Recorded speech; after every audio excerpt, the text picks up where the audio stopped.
கரம்பன் கந்தசாமி கோயில் 45 வருஷ காலமாக இந்த கந்தபுராண படிப்பு எங்கும் பார்க்க முடியாத அருகோண வடிவத்தில் இந்த வேலி திருவிழாச்சீட்டு எழுதி போட்டு அதில் வாரால் தான் பட்டு பட்டு வரும் அப்படி தளஞ்சி இந்த பாலமரம் கொண்டு வந்தேன். ஊரில் கன்னிகள் கரை சேர வேண்டும். புராண படிப்பு, திருக்கல்யாண புராண படிப்பு ஏன் நடக்குது அப்படின்றதெல்லாம் இங்கே ஒரு சிறப்பு என்னென்றால் இங்கே எழுந்தள்ளி பிள்ளையார் இல்லை.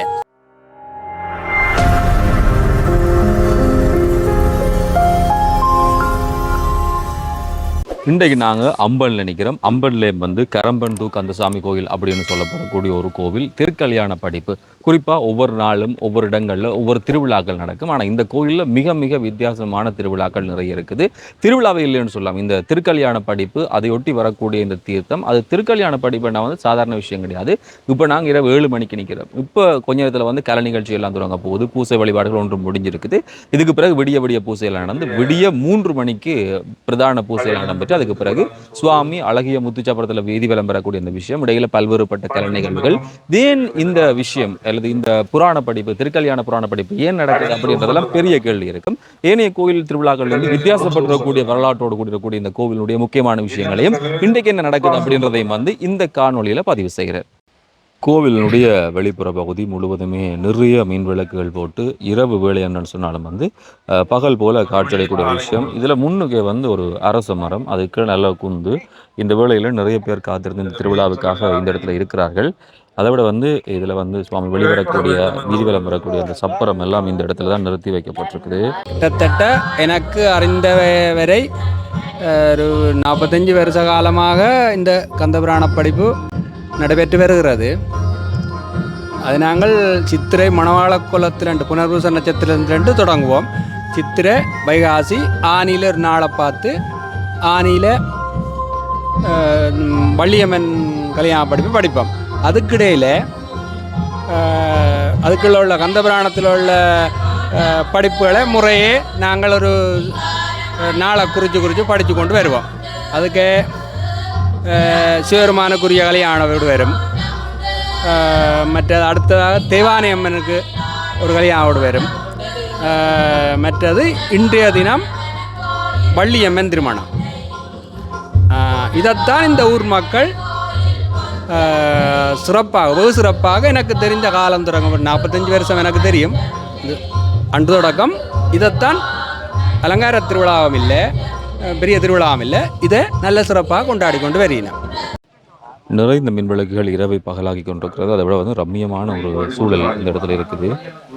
சப்பரம் தயாராக இருக்குது. அதே மாதிரி தான் கோயிலுடைய முன்புற பகுதி ஏராளமான பக்தர்கள் இப்போவே காத்திருக்கிறார்கள். வெல்வற்பட்ட அலங்காரம், மிக என்ன சொல்கிறது, இந்த சூழலுக்கு ஏற்றது போல வாழணும் அப்படின்னு சொல்லுவாங்க. இந்த இடம் மணல் சார்ந்த அந்த விஷயம் இருக்கும். அந்த அடிப்படையில் நல்ல ஒரு வீதி, ஒரு பக்கம் கலை நிகழ்ச்சிக்குரிய மேடைகள் இங்கே இருக்குது. ஏனைய விஷயங்கள் தொடர்ந்து நடக்குது. இங்கே காலை பூசை, விசேஷ பூசை உண்டு, அவசரங்கள் பூசை ஆரம்பித்து முருகன் வள்ளியம்மனுக்கு நடந்த என்ன மாதிரி என்ன சம்பவம், யார் வளர்த்தது, இங்கே பிறந்தது, யார் வளர்த்தது என்ற இதை புத்தகத்தில் பார்த்து அதுக்கு உரே சொல்லுவினம். அதை அப்படியே தொடர்ந்து படித்து கடைசியாக முருகனுக்கு எல்லாரும் சேர்ந்து இந்த நிவேத்திய படிப்பண்ணொண்டு வரும். அதை வச்சு அலங்கார பூஜை ஒன்று செய்துட்டு அந்த நிவேத்திய பாடலில் வச்சு அந்த நிவேத்திய பாடலை படித்து முடிய முருகப்பெருமான் வீதிகளும் வருவார். அடுத்ததாக என்னென்றால் இங்கே ஒரு சிறப்பு என்னென்றால் இங்கே எழுந்தள்ளி பிள்ளையார் இல்லை. அப்போ அந்த இன்றைய தினம் மட்டும் வள்ளியம்மன் திருமண இது மட்டும் அங்கே உள்ள எழுந்தருளி பிள்ளையாரை கொண்டு பிள்ளையார் பக்கத்தில் இருக்கிறார். அங்கால பிள்ளையார் இல்லை, ரெண்டும் ஒரே இதுதான். அங்கே பிள்ளையார், இது முருகன். அதொரு சிறப்பிஞ்ச என்னென்றால் அந்த பிள்ளையார் என்னென்றால் வள்ளியம்மனே முருகப்பெருமான் ஒரு கட்டத்திலே பிள்ளையாரை மறந்து ஓட்டாரன்னு சொல்லி இடையில ஒரு தடை வருது முருகனுக்கு.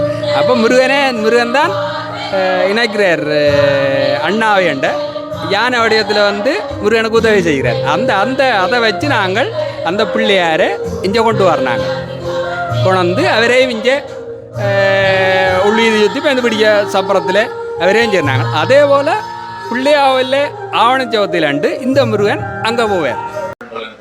கோவிலினுடைய அந்த முன்புற பகுதியில வந்து ஏராளமான அலங்காரங்கள், இந்த திருவிழான்னு சொன்னா தெரிந்தானே, வாழைகள் எல்லாம் கட்டி ஏனைய விஷயங்கள், மின் விளக்குகள், நிறைய பேர் இந்த கோவில் வாசல்ல இந்த நேரத்தில் காத்திருக்கணும். விடிய விடிய நடக்கக்கூடிய இந்த திருவிழா அதனுடைய விஷயங்கள் எல்லாவற்றையும் உள்ள போய் இந்த வரலாறு எல்லாவற்றையும் நான் கேட்டு பதிவு செய்யலாம். திருக்கல்யாண படிப்பென்றால் அதாவது இந்த கோயில் இல்லாத உள்ள குடியிருக்க வேண்டாம் என்று எங்களுக்கு ஒரு பழமொழி. அதன்படி ஆலயங்களை காட்டி பூஜை செய்கிறதெல்லாம் அந்த ஊரில் உள்ள நன்மைக்காக. அதாவது இப்போ இங்கே நடக்கிற கிரிகைகள், படிப்புகள் எல்லாம் ஊர் நன்மைக்காகத்தான். இப்போ இந்த ஆலயங்களில் பலிபீடத்தில் நாங்கள் புக்க வைக்கிறோம். அந்த அந்த அந்த நாட்டில் அந்த ஊருக்கு அன்னப்பஞ்சம் வரக்கூடாதுண்டு. இந்த கல்யாணம், இந்த புராணம் படித்து இந்த கல்யாண படிப்புகள் செய்கிறது அந்த ஊரில் கன்னிகள் கரை சேர வேண்டும். ஒரு நல்ல நாள் பார்த்து செய்கிற காரியமே அதுதான் முக்கியம். அதுக்காகத்தான் நல்ல நாளில் இந்த கல்யாண படிப்புகளை நடத்துகிறோம். அது கண்கூடாக எல்லாரும் காணக்கூடியதாக இருக்கும். மற்றது கந்த புராணம் என்றது கச்சியப்ப சிவாச்சாரியார் பாடப்பட்ட ஒரு புராணம். கச்சியப்ப சிவாச்சாரியார் ஸ்காந்த புராணம் என்ற வடநூலில் இருந்து இது எடுத்து தமிழில் மொழிபெயர்த்து பாடினவர். 6 காண்டம் ஆக பிரித்து பாடியிருக்கிறார். இந்த சிவபுராணங்களில் இந்த கந்த புராணமும் உண்டு, சிவகதைகளில்.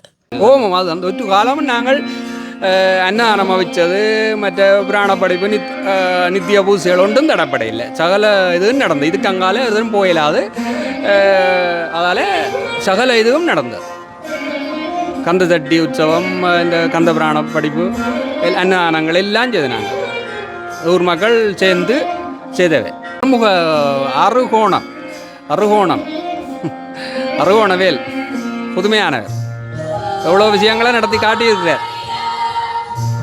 மக்களுக்கு தெரியும் அது.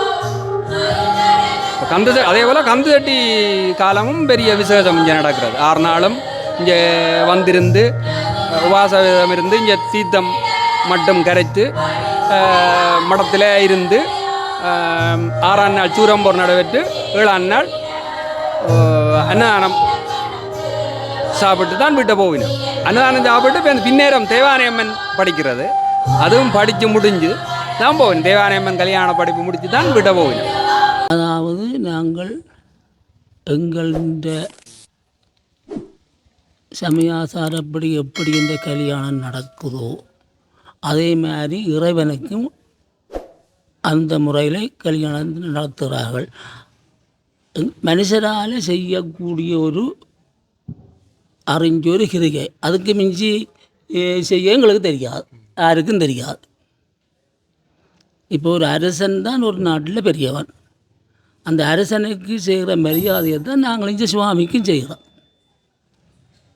அந்த காலத்தில் தான் ராஜோபசாரம் தான் இங்கே நடக்குது. அப்போ எல்லோரும் நல்ல மாதிரி இருக்கணுமென்றதுக்காக எவ்வாறு ஒரு மனுஷனை, ஒரு பெரிய மனுஷனை என்ன மாதிரி அவருக்கு கீழே உள்ளவர்கள் நடத்தினார்களோ அது மாதிரி இறைவனையும் பெரியவனாக்கி அவர் கீழே உள்ள நாங்கள் அவருக்கு தொண்டு செய்கிறோம், மரியாதை கொடுக்குறோம். ஒரு இதுக்கு கல்யாண படிப்புக்கும் மற்ற நாள் தீர்த்தமாடினது ஒரு வளமையாக போச்சு. அதுவும் இந்த புராணத்தோடு அந்த காலந்துரகம் செய்து கொண்டு தெரியணும். புராணத்தோட வள்ளியம்மனுக்கு மற்ற நாள் தீர்த்தம் அதை செய்து கொண்டு தெரியணும். அது ஒவ்வொரு இடங்களில் ஒவ்வொரு மாதிரி நடக்கும். சில பேர் முருகன் பிறந்தது இந்த வைகாசி விசாகம் என்று சொல்லுவார்கள். இந்த கந்த புராணம் தொடங்கி அவருடைய இந்த திரு அவதார நாளை வைகாசி விசாகத்தில் வச்சிருப்பார்கள். சில பேர்கள் ஒரு கோயில் கும்பாபிஷேகம் செய்து அன்றைய தினமே இந்த புராண படிப்பை தொடங்கி 40 நாள் வரை அந்த பூஜை நடக்கும். மண்டல அபிஷேகம் கும்பாபிஷேகம் தான் நடக்கும். அப்படியே தொடர்ந்து இந்த புராணத்தையும் படித்து செய்திருக்கிறார்கள். இங்கே என்ன மாதிரி? இங்கே அப்படித்தான். ஆரம்பத்தில் இந்த கோயில் கட்டி கும்பாசம் செய்த திதி அன்றைய தினம் இந்த புராணம் ஆரம்பிக்கும். 3 மாதம் செய்கிற இந்த விசேஷத்தை சுருக்கி முதல் மாதத்தில் கொஞ்ச நாளும், நடு மாதத்தில் முழுமையாகவும், கடைசியாக வர மாதத்தில் ஒரு கொஞ்ச நாளுமாக எடுத்து அதுக்குள்ளே ஒரு நல்ல நாளை பார்த்து இந்த திருக்கல்யாணத்தை செய்தார்கள். சிறப்பு என்னென்றால் இங்கே இந்த கந்தபுராணம் படிக்கிறது கண்டு ஊரில் உள்ள அந்த தீச்சகட்டாக்களை ஒரு கொஞ்சம் பேரை தெரிஞ்செடுத்து திருவிழாச்சீட்டு மூலம்தான் புத்தக நியமம் வண்டி சொல்லி எடுக்கிறது. திருவிழம் எழுதி போட்டு அதில் வார அந்த இந்த கந்தபுராணம் முழு நாளும் அவர் விரதம் இருந்து அந்த புராணத்தை படிப்பார். அதுவும் ஒரு சிறப்பு. இல்லை படிக்க வார படிக்கலாம், வந்து படிக்கலாம். ஆனால் அந்த நியமம் வந்து ஒரு ஆள் அவர்றான், ஒரு ஆளை வச்சிருக்கிறான். அப்படி அந்த திருவிழாச்சீட்டு எழுதி போட்டு அதில் வாரால் தான் அவர் அந்த நியமனம். தொடங்கின நாளில் இருந்து முடிகிற நாள் வரைக்கும் படிப்பு தொடர்ந்து கொண்டே இருக்கும். அதாவது எப்போ திருக்கல்யாணம் நடத்துகிறோன்னு தீர்மானிக்கிறோமோ அந்த காலம் வரைக்கும் அந்த படிப்பு நடந்து கொண்டு இருக்கும். ஒவ்வொரு நாளும் நடந்து கொண்டு இருக்கும். ஒவ்வொரு நாளும் ஒவ்வொரு படிப்பு நடந்து கொண்டு இருக்கும். உங்களுக்கு தெரியாது எவ்வளோ காலம் நடக்குது ஐயா இங்கேயோ? இந்த இடத்துல எனக்கு கிட்டத்தட்ட ஒரு 15 வயது அளவில் இருந்து எனக்கு தெரியும். ஆனால் அதுக்கு முன்னும் நடந்ததாக எனக்கு தெரியும். எங்களுக்கு தெரியாத காலத்தில் இருந்து இங்கே நடந்திருக்குன்றது தெரியும். இங்கே திருவிழா இல்லை, இதான் திருவிழா இங்கே. இங்கே இப்போ கடைசி அன்றைக்கு தான் இந்த திருவிழா வச்சு நாம் முந்தையும் செய்திருக்கிறார்கள். ஆனால் இந்த விசேஷமான நிகழ்ச்சி கல்யாண படிப்பு மாத்திரம்தான். வள்ளியம்மன் திருமணம், இந்த கந்தபுராணம் வள்ளியம்மன் திருமணத்தோடு நிறைவுறும். கோவிலினுடைய உட்புற பகுதி எவ்வளோ புதுமையாக இந்த இரவு வேளையில் வந்து இருக்குது. பூசை வழிபாடெல்லாம் இடம்பெற்று சுவாமி வழியை விளம்பருகிற அந்த காட்சியின் சொற்பொழில் இடம்பெறும். வெளியிலிருந்து பார்க்குற போது சிறிய கோவிலாக இருந்தாலும் பிரம்மாண்டமாக உள்ள வசந்த மண்டபம், ஏனைய விஷயங்கள் எல்லாமே இருக்குது. ஏனைய கோயிலில் திருவிழா முக்கியம் பெறுவது போல் இங்கே வந்து இந்த திருக்கல்யாண படிப்பு அப்படின்றதான் முக்கியம் பெறுகிறது. வேறு எங்கும் பார்க்க முடியாத அறுகோண வடிவத்தில் இந்த வேல் இருக்குது. அதே மாதிரி இந்த வேலுக்கு முன்னாலே மூலஸ்தானத்தில் வேலவர் தான் வீற்றிருக்கிறார். அதில் வந்து இந்த படியக்கூடிய இந்த கந்தபுராண ஈடு முருகனுக்கு முன்னாலே வைக்கப்படுறதான் சிறப்பான விஷயம். அதில் இன்னும் ஒன்றை தான் அந்த ஐயா சொன்னார். இந்த நியமம் அப்படின்னு சொல்கிறது வந்து திருவிழச்சீட்டு மூலமாக தேர்வு செய்தான் இந்த கந்தபுராண படிப்புக்கு இங்கே கொடுப்பினம். திருமணத்துக்கு பொதுவாக இந்த முருங்கை வைக்கிறது, அது போன்ற ஒரு விஷயம் இந்த கோவிலினுடைய உட்புற பகுதியில் செய்யப்பட்டிருக்கு. பரிவார தெய்வங்களாக பிள்ளையார் இருக்கிறார். அதே மாதிரி தான் அறுகோண வடிவில் வந்து வேட்பெருமான் எழுந்தருளியிருக்கிறார். அதே மாதிரி ஏனைய தெய்வங்கள் உள்ள வடிவான முருகன்லாம் செய்து மயில், அதே மாதிரி இந்த பலிபீடங்கள், இந்த விஷயம் எல்லாம் இந்த கோயிலில் இருக்குது. படாமல் பட்டு வரும். அப்படி தலைஞ்சி இந்த பாலமரம் கொண்டு வந்துட்டு இதில் இருக்கிற பம்பு இதெல்லாம் இந்த கோயில் ஆடி ஆரம்பம் தானே. இதுதான் எங்களுக்கு தெரிஞ்ச அளவில் இப்படி சொன்ன இதுதான் ஆரம்பம்.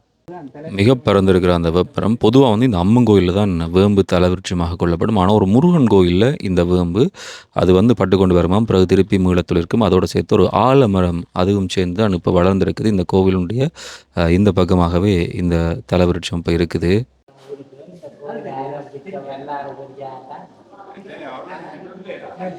மிக மிக ரம்மியமான ஒரு கோயில். இந்த கோவிலினுடைய உட்பிரகாரத்திலே பொதுவாக இந்த முருகன் கோவிலில் பரிவார தெய்வங்கள் இப்படி இருக்குமா தெரியாது. இதில் வந்து முத்துமாரியம்மனுக்கும் ஒரு கோவில் இந்த முருகன் கோவில் வளாகத்துக்குள்ளே வைக்கப்பட்டிருக்கிறது.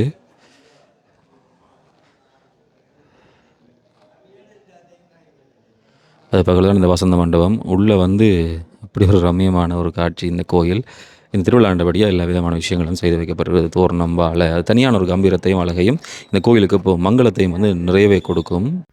இப்படி நிறைய வித்தியாசமான கதைகளையும் பல்வேறுபட்ட வரலாற்று சம்பவங்களையும் கொண்டுவரக்கூடிய இந்த கோயில் தான் மிகச்சிறப்பாக இந்த விஷயமெல்லாம் இடம்பெறுகிறது. தனியாக ஊரில் இருக்கக்கூடியவர்கள் மாத்திரமல்ல, வெவ்வேறு பகுதியில் இருக்கக்கூடியவர்களும் இந்த கோவில், இந்த அறநிலையங்களுடைய வளர்ச்சிக்காக இந்த குமரக்கோட்டம் மணிமண்டபம் அப்படின்னு சொல்லி ஒரு விஷயம் கூட புலம்பெயர்ந்து வெளிநாட்டில் வசிக்கக்கூடிய ஒரு நாள் அமைத்து கொடுக்கப்பட்டிருக்கிறது. ராகுல் சுவிஸ்ல இருந்து இந்த விஷயத்தை செய்து கொடுக்கிறார். இதை தொடர்ந்து இப்போ 9 மணி ஆகுது. இனி மேடையில் வந்து கலை நிகழ்ச்சிகள் எல்லாம் ஆரம்பமாக போகிறது.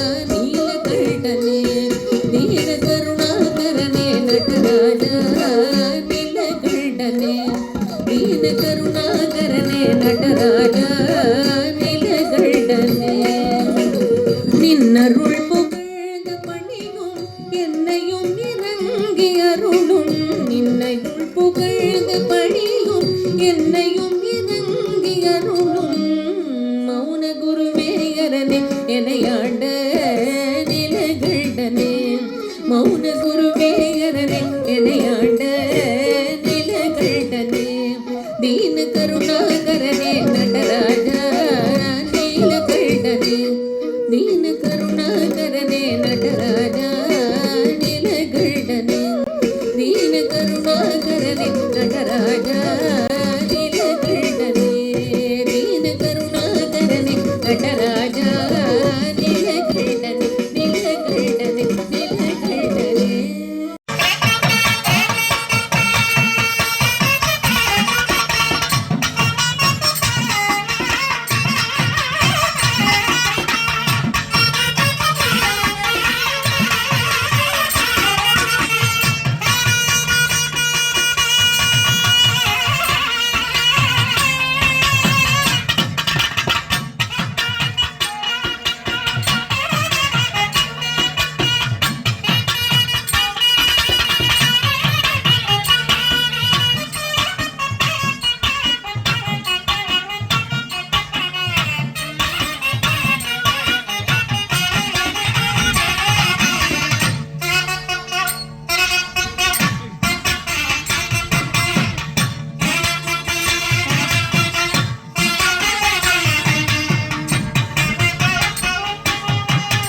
முடியாத தேவர்களோ ஆதி சிவன் கையிலாயம் சென்றோம்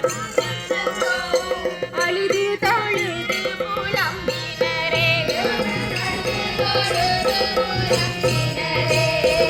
ஆதி சிவன் கையிலாயம் சென்றோம் அழுது தழுது புலம்பினரே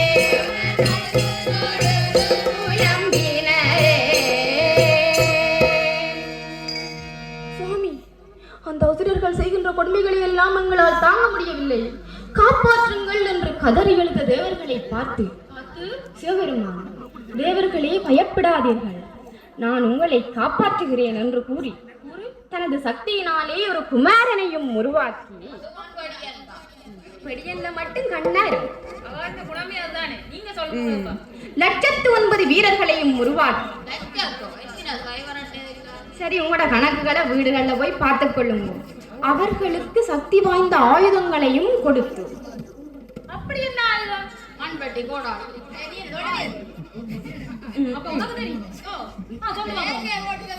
என்னது அப்படின்னா துவாக்கு துவாக்கு அப்படின்னா கட்டிக்காரு தான். அதெல்லாம் இந்த காலத்துல பயன்படுத்தப்படுகின்ற ஆயுதங்கள். இதெல்லாம் தோட்டா முடிஞ்சா வெறும் இரும்பு பெட்டியல், மரப்பெட்டியல். ஆனா அந்த காலத்துல கொடுக்கப்பட்ட ஆயுதங்கள் அப்படிப்பட்டதில்லை. ஒருத்தனை கொல்லணும்னு நினைச்சு அவனை நோக்கி ஏறி விட்டா அவனை போய் கொண்டுட்டு திரும்பி எங்கட கையிட்டே வந்து சேர்ந்து பேராசை பெருநட்டம். இப்படியான தெய்வீக ஆயுதத்தை கொடுத்து முருகப்பெருமான் போருக்கு அனுப்பி வைக்கப்படுகிறார்.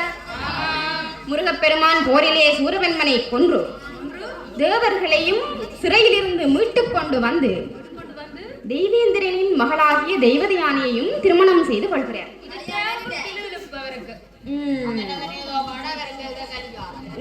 உங்களுக்கு சொன்னான் பல சக்தி வாய்ந்த ஆயுதங்கள் எல்லாம் கொடுத்து அனுப்பினவை என்று. அப்படி முருகன் போருக்கு போகியக்குள்ள உமாதேவியார் முருகப்பெருமானுக்கு தந்த சக்தியுடன் கூடிய ஒரு சக்தி வேலாயுதத்தையும் கொடுத்து அனுப்பினவா. அந்த சக்தி வேலாயுதத்தை கொடுத்த நாள் இந்த தைப்பூச திருநாள். எனவே நீங்கள் எல்லாரும் பகை நீங்கி வெற்றி கிடைக்க வேண்டும் என்று ஆசைப்படுபவர்கள் இந்த தைப்பூச திருநாளில முருகப்பெருமான வழிபட்டா பகைமை நீங்கி வெற்றி கிடைக்கும். கண்டிப்பா வழிபடுவோம். இது மட்டும் இல்லாம இன்னும் ஒரு கதையும் இருக்குது. ஒரு சமயம் கைலாய மலையில சிவபெருமானும் உமாதேவியாரும் முருகப்பெருமானும் அவரும் தான். சரி அப்படித்தான் குடும்பமாக ஒன்றாக இருந்த வேளையிலே அங்கு நாரணன் புகழ் பாடும் நாரத மாமுனி